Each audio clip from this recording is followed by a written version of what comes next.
week's parasha Vayikra, or is referred to in English as Leviticus, actually it's just supposedly there's such detail about all the sacrifices and how you have to slaughter the bull and spread the blood, sprinkle the blood on the mizbeach, and if someone can't afford a normal offering, then they're allowed to bring flour, and they can mix flour and fry it in the fire pan. But that's not what I wanted to discuss. What I wanted to discuss was oaths.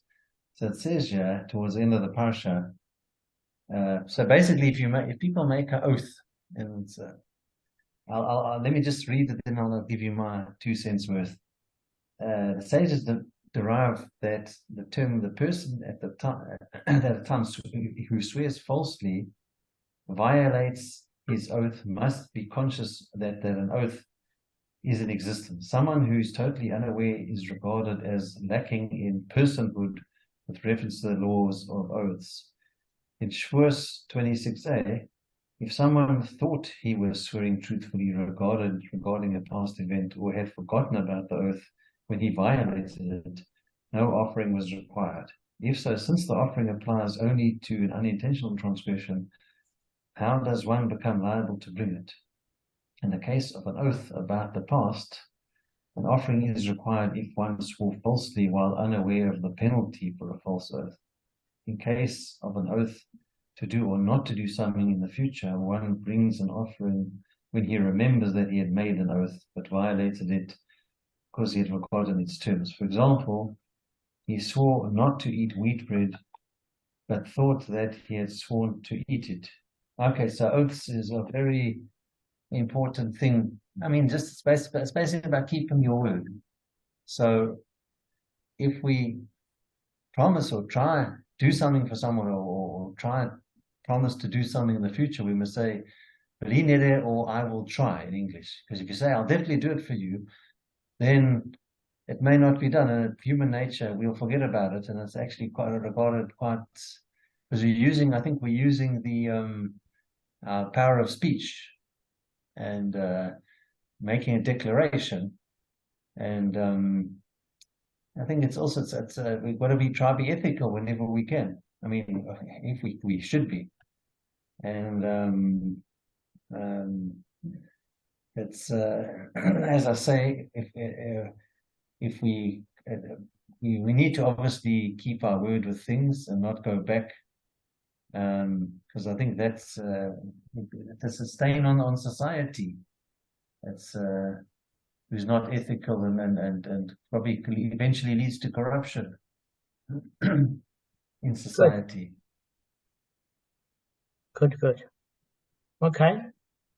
Anything to that? Say anything to add to that, Damon? No, I'm happy. All right, guys, let's go. So, Amos, I promise I'm going to listen to the shir tonight. Okay. I'm making a note, so I'm going to be a while away. All right. So we're on the 99th stuff. We're nearly finished. And yesterday we were discussing, obviously, laws of acquiring a wife, etc. But now we're dealing with a different issue. And it discusses a case of a money changer. It's bad advice with respect to the validity of a coin or currency. And there are two contrary conclusions. What is it? Because it was stated with respect to one who shows a dinar, which is a form of currency, to a money changer to verify its validity. And the money changer said that it was valid, and it was found to be bad. One brisa states an expert is not liable, where a novice is liable. And it was taught in another brisa whether the money changer is an expert or novice. He is liable. Okay. So what are we actually talking about here? Is that the money changer basically is relying on certain markings to check that it's not counterfeit, that there's correct certification, and that the coin is acceptable as payment. Now, if a money changer erred and a coin was found to be a counterfeit or invalid, a counterfeit means it's copied and it's pretending to be the real thing. Invalidated means it was basically, as the Gemara puts it, out of circulation. either because the government has disqualified the coin, or you've got the monarchy or the king of the coin. Oh, gosh, my blood sugar's like I'm tongue twisted tonight. Sorry about that, coin queen. So we're saying if it's either a monarchy or the government that decided to disqualify a coin, that is another reason for invalidity. It doesn't necessarily have to mean it's counterfeit. What happened, though, is we said that sometimes if it contained a precious material like copper or silver or something like that, then often you would need to take the old coinage back to be melted down in order that it keeps that sort of precious material in circulation, because currency had to be backed with some tangible value. It wasn't just a concept. And there's a discussion of one who paid the coin left the country, perhaps, or maybe it's a powerful Gentile, whom the recipient can't sue to replace the invalid dinar with the proper one. So in other words, we're saying here that the money changer's error caused the recipient a money loss. So the Bryce is basically saying, if you're an expert, you're not liable. Meaning, if you remember, Rav Yochanan yesterday stated that an expert's failure to perform his craft properly is considered an unusual occurrence rather than a negligence. Okay, whereas we have a different opinion that whether somebody is an expert or a novice, he is liable. And that's going into a differing opinion and saying, listen, if somebody is a professional, they should know better. They should know if a coin is counterfeit, or if there's some updates in terms of coinage stamping and relevancy. And in that particular case, there is liability.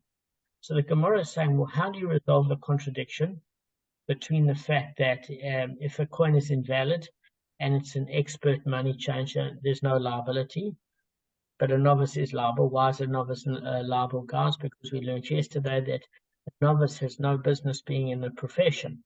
And therefore, if he's charging a fee, he can be held accountable, because you can only charge a fee if you've either got an accreditation, a certification, or alternatively have got years of experience within that particular field. Otherwise, you're taking on responsibility which you've got no expertise to hold. So the Gemara is saying, well, how do you resolve the contradiction that in one price it says that an expert is not subject to liability because he knows his craft and is considered negligence, and the other one he is? Because when it was taught in the first price that an expert is not liable, it refers only to experts that are world-class, such as Danku and Isur, who need not learn their craft any further at all. So what we are saying is that mention then two world experts that at that level of expertise, you have non-liability because you're world-class, and they charge accordingly. But however, most people are not at that expert level, so that there's always more to learn. And since detecting counterfeit coins requires considerable expertise in and of its own self, despite the fact of currency that's no longer in circulation. Specifically with counterfeit, it's a different degree of expertise. Any money changer not qualified as the world's two top, being Danku and Isur, if they offer advice as to the validity of the coin, it's obviously negligence, because they should know that they don't know, in other words, their limits, and therefore they're liable even when they don't take a fee. And that's according to Tosfot. So there's a general consensus among the poskim that even Danku and Isur are exempt only when they don't take a fee. Because if you take a fee, you're now accounting for liability because they're expecting an expert service, and they're liable in the same manner as any other expert. We learned this yesterday. So we learned the bottom line is that if you want to hold somebody accountable, rather pay them so that you've got some sort of legal recourse. So the Gemara says, okay, so if you're dealing with these world-class experts like Danku and Isur, how can you say that they might have been erred at all? Meaning, surely the experts at this sort of world-class level couldn't have been fooled by counterfeit coins. So the Gemara is saying, listen, there are cases that even they could be fooled. For example, there's a new stamping die at the very time that the new mintage came out from under the previous stamping die, meaning that their issue wasn't an expertise issue about recognizing currency, but they hadn't kept abreast of the latest minting process within a day. So say, for example, that there was a new coin that had just been distributed, and therefore the old coins were disqualified because you'd have to take them in to be melted down in order to create enough precious metal for the new minting process. Then in that particular case, there is a certain amount of liability. In other words, how can we say in that case they're liable? They're liable because they should keep up to date with the latest knowledge. It's not just about knowing the coins, it's having your finger on the pulse within the industry. And that has a certain amount of liability. So Gavin, if you want to use an example in modern terms, that if, for example, you have made a fortune of money in the stock exchange, but you're advising clients and you failed to see that there was a hostile takeover, which the market did predict that there was a transaction of a corporate merging between two companies, and it was imminent in the next 2 weeks.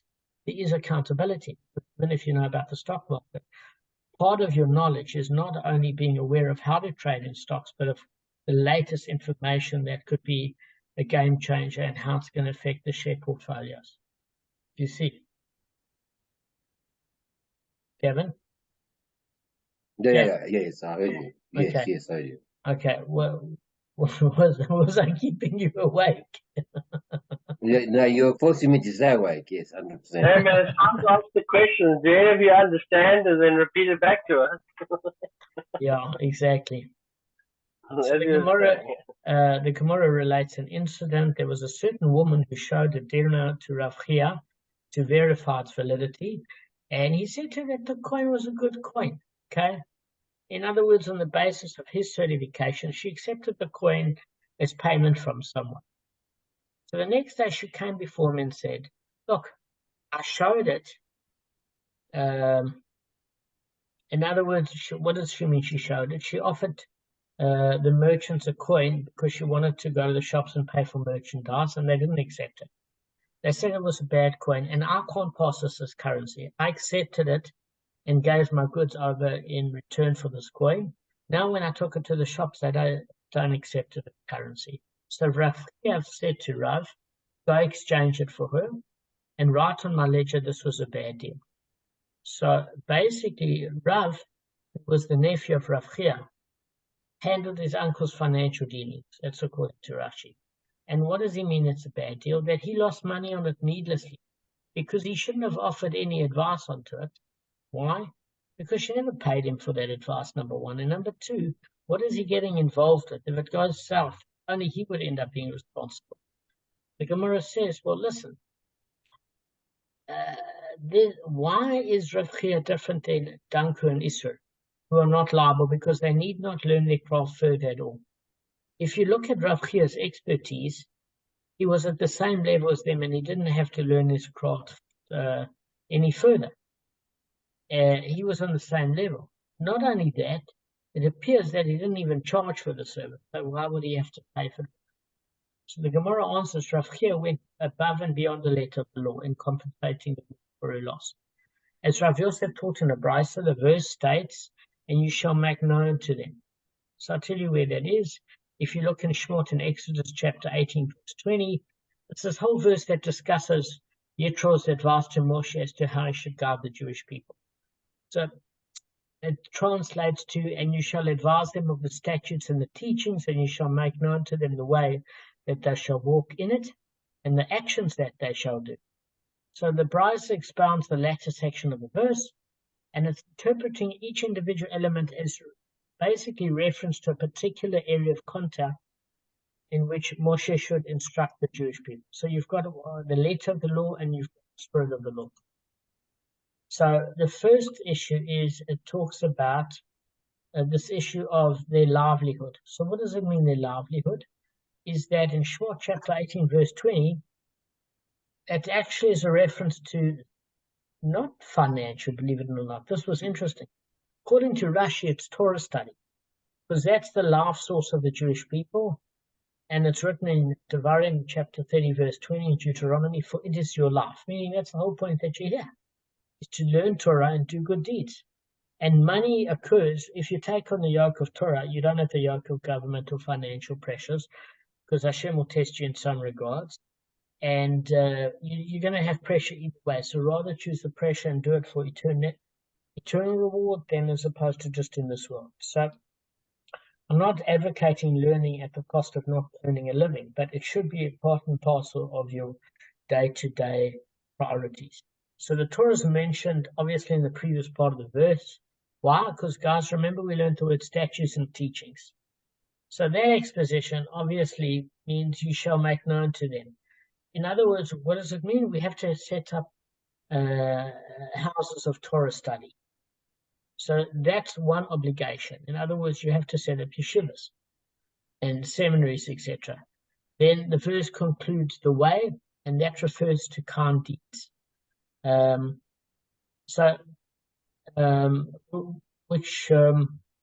it continues, and they shall walk, and that refers to visiting the sick. What does it mean? Is that you fulfill the verse by merely going to a sick person, okay? But there's different levels when you go to a sick person. How do you conduct yourself? Do you make sure you bring a gift that they might need, not have at the hospital? Do you just go there and stay for 2 seconds, or do you make sure that you check that they need any other medical help, that they're getting the sort of service that they need? It's very interesting. There's a Kabbalistic thing that's brought, Bava Kamma, that says that Yitro alluded to the fact that there's an extra level of kindness when you visit somebody. Because, now this is weird, this Kabbalistic thing is weird. If you go and visit somebody that's born in the same hour that you were born, when you come to visit him, you take away a 60th of the sickness. And you get given a 60th of that sickness. Okay? Which means you're visiting them at a huge cost to yourself.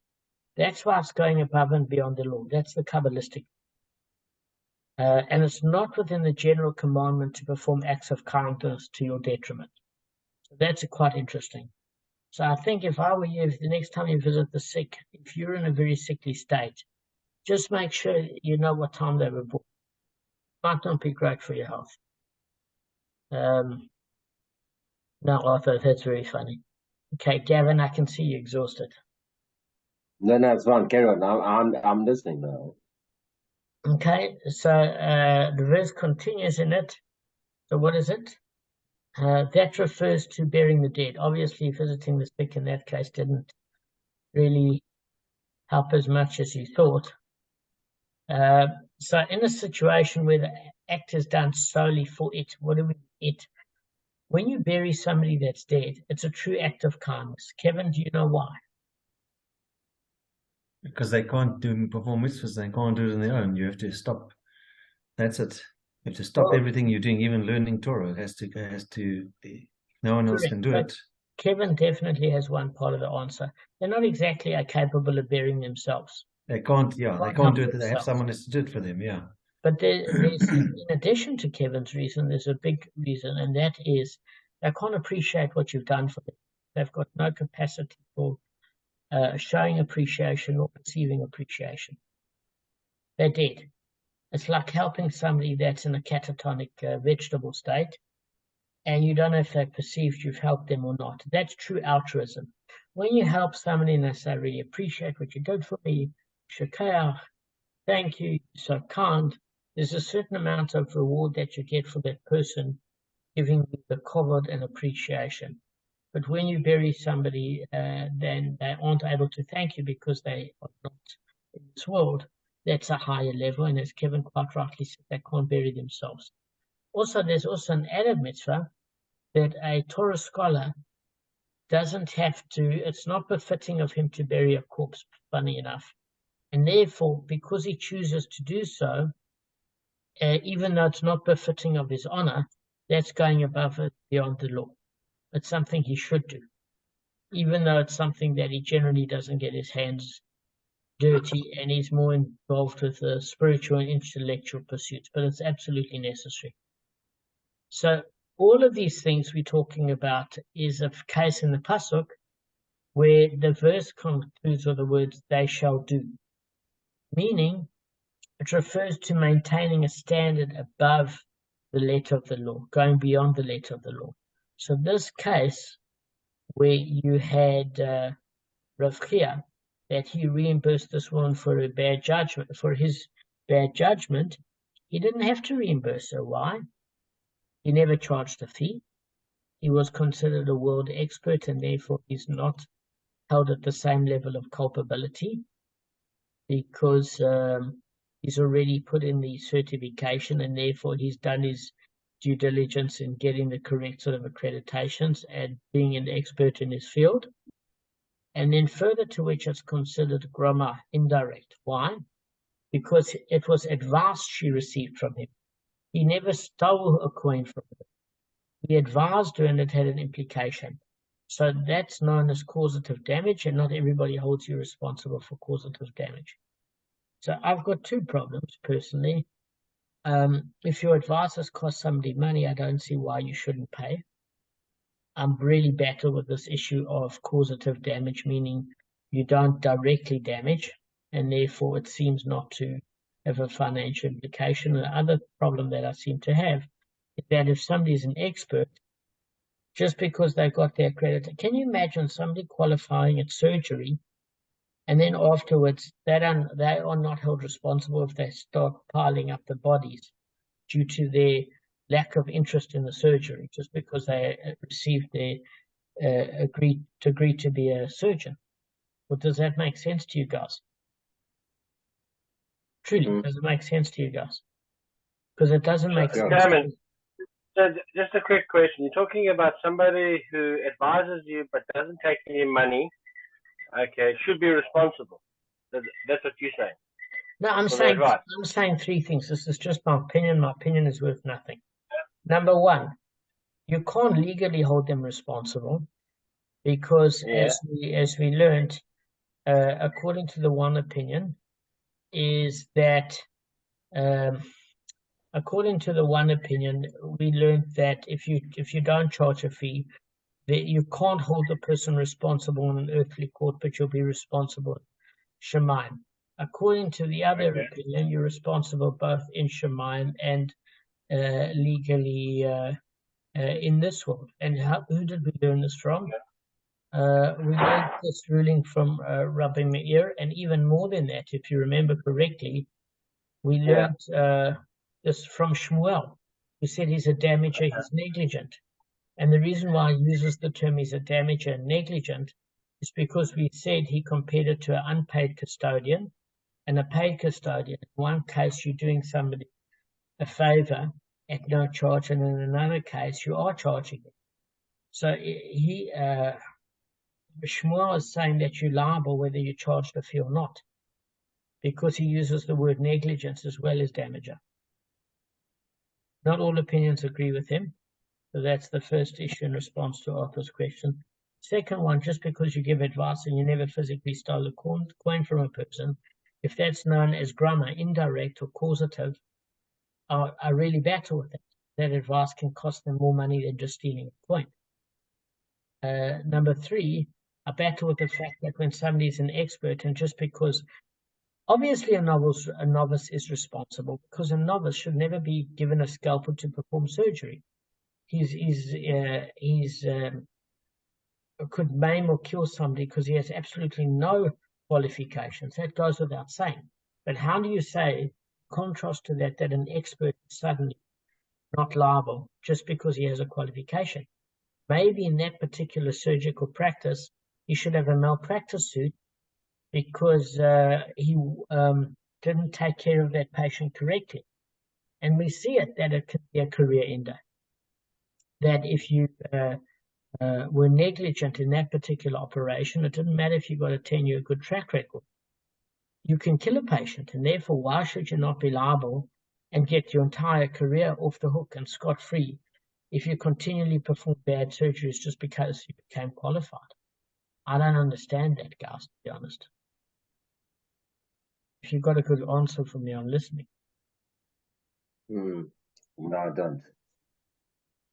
Okay. So,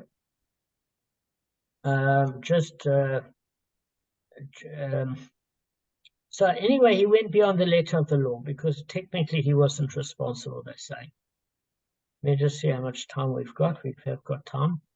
So, Reish Lakish showed a dinner to Rabbi Elazar, and Rabbi Elazar said, it's good. Reish Lakish said to him, see, that I'm relying on you. And Rabbi Elazar said to him in response, when you say that you're relying on me, what do you mean to say? That if it would be found to be a bad coin, I'll be liable for having caused you a loss and have to exchange it for you. But you, Reish Lakish, are the one who said it is Rabbi Meir who judges the laws of Garmi, direct damage. And it's not to say that it's only Rabbi Meir who judges Garmi, and we do not hold with him. So what's Rabbi Elazar saying to Reish Lakish? Is saying quite simply is that even if you would accept a bad coin upon my advice, I wouldn't be liable for the loss I caused you. Because for offering bad advice, guys, is not an act of direct damage, but merely an act of causative damage in both you and I. Reish Lakish was saying by Rabbi Elazar, hold by this law of Rabbi Meir. Okay? And who only judges the law of Garmi, which means direct damage and not indirect damage, meaning how can you be liable? So Reish Lakish said to him, no. What I meant with the statement is that Rabbi Meir judges the law of Garmi and we hold with him in this matter. Meaning, well, I'll explain to you what it means. It basically, we're going to see how it proves it. So there's a numeric, which is Daf, Lamed, Mim, and Pei. And what it does is it represents a whole concept. And that concept is as follows. Reish Lakish's statement that Rabbi Meir judges the laws of Garmi, direct damage. You need to see where Rabbi Meir's ruling is on this. So it says which ruling of Rabbi Meir indicates that he judges the laws of direct damage. Perhaps you will say that that mnemonic is a citation for all these rules of Rabbi Meir. Because we learned in the Mishnah in Bechoros 28b, one adjudicated a monetary case and he declared the liable party to be not liable. Or he ruled liable where the one is not liable. Or he declared tameh that which was tahor and ruled tahor which is that which is tameh. So what we are saying is here, guys, this is a judge and he ruled opposite to what the law should be. In other words, in a case where the litigant should have been liable, he said you're not liable. In another case where the person shouldn't have been liable, he was made to be liable. In a case where something should have been declared impure, it was called pure, and something that was called pure was in fact impure. So Gemara says, well, what is that? If you're saying that's direct damage, then you can reverse it. But if you're saying that it's the laws of Garmi, what he has done, he has done. And he must make restitution from his own property. Meaning, let me just say it in a simple way. Okay, so in other words, guys, if he has an erroneous verdict and it causes somebody money loss, on that basis of the ruling, you've got a bit of a problem. Because say you've got pure food and then it's mixed with other food, and all of a sudden that food is now treif, that's caused a huge monetary loss, like for a wedding function. So in other words, we are saying here what happens is, does his verdict get reversed or does it stand and cannot be reversed, and therefore you can't force the victorious litigant to return his award. So maybe there's a ruling that tameh food can now be treated as tahor, etc. So guys, I tell you what we're going to do. Just see something, how long we've got. See if we've got enough time. 8 minutes. Yeah, we've got enough time to cover a little bit of ground. So, okay. So, when it says he's done what he's done, it's only limited to certain cases mentioned in the Gemara. The one is if somebody was liable and is made to be unliable. and in the case if he was unliable and he's now liable.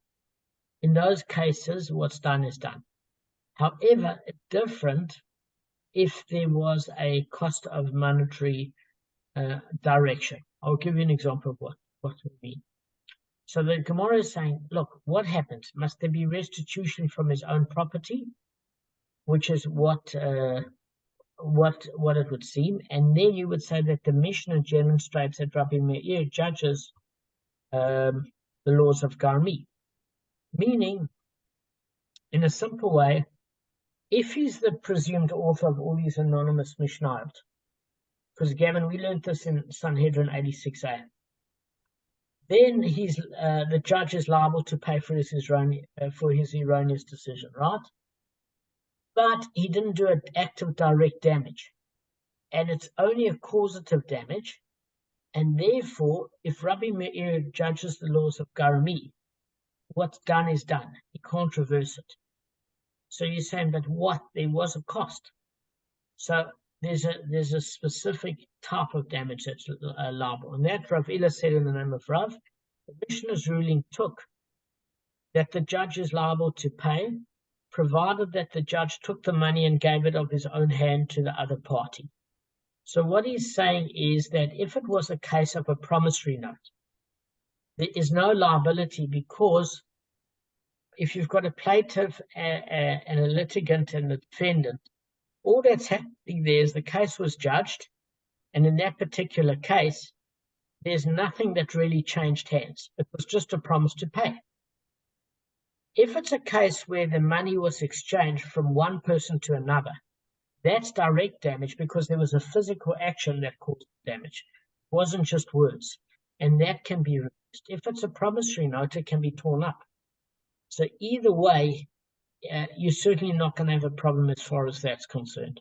You're going to have more of a problem with regards to food, because obviously, if you said food is pure and it now becomes treif, and somebody's mixed other food with it, you could have caused them a heck of a lot of damage. But it's not seen as direct damage in that particular case, because it was just advice. So it's saying here that you have to have a case that the judge, for example, took the sheretz and touched the impure food and says, this is impure. To, in other words, make somebody see that it's impure.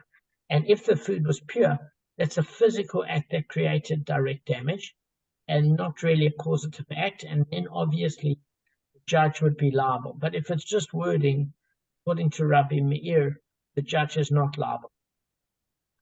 So it says, okay, so what happens if we learn in the Mishnah about somebody that gave wool to a dyer, and that dyer dyed it the wrong color? What do we do there? Instead of dyeing it red, he dyed it black, or vice versa. Rabbi Meir says he pays the owner the value of the wool. And the Gemara is basically saying that how could that be if there's a delay, that the wool is placed in a boiling vat, but the dye only takes after 2 or 3 days, because that's causative damage. It didn't happen at the same time as the destruction. And the Gemara is saying that he actually did the damage with his hands, because it's direct. And who is the one that put the wool in the vat? So even if it took time to happen, that's known as direct damage. Okay?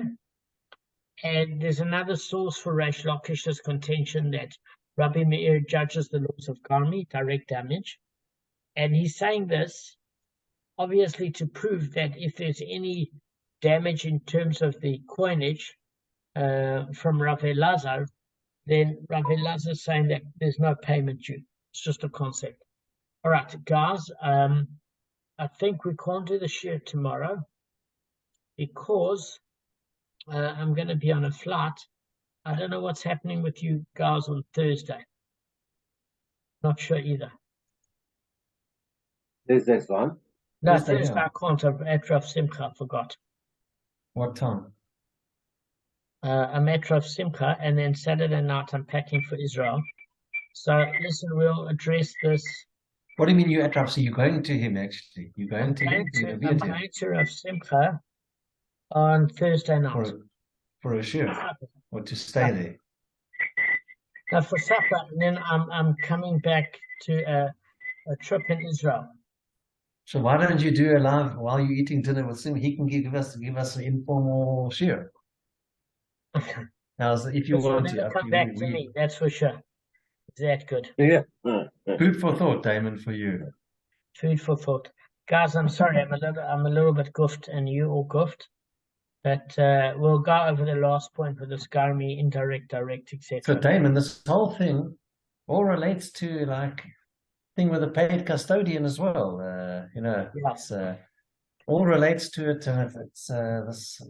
It all relates to the level of responsibility in terms of expert versus novice, paid versus unpaid, and direct versus causative.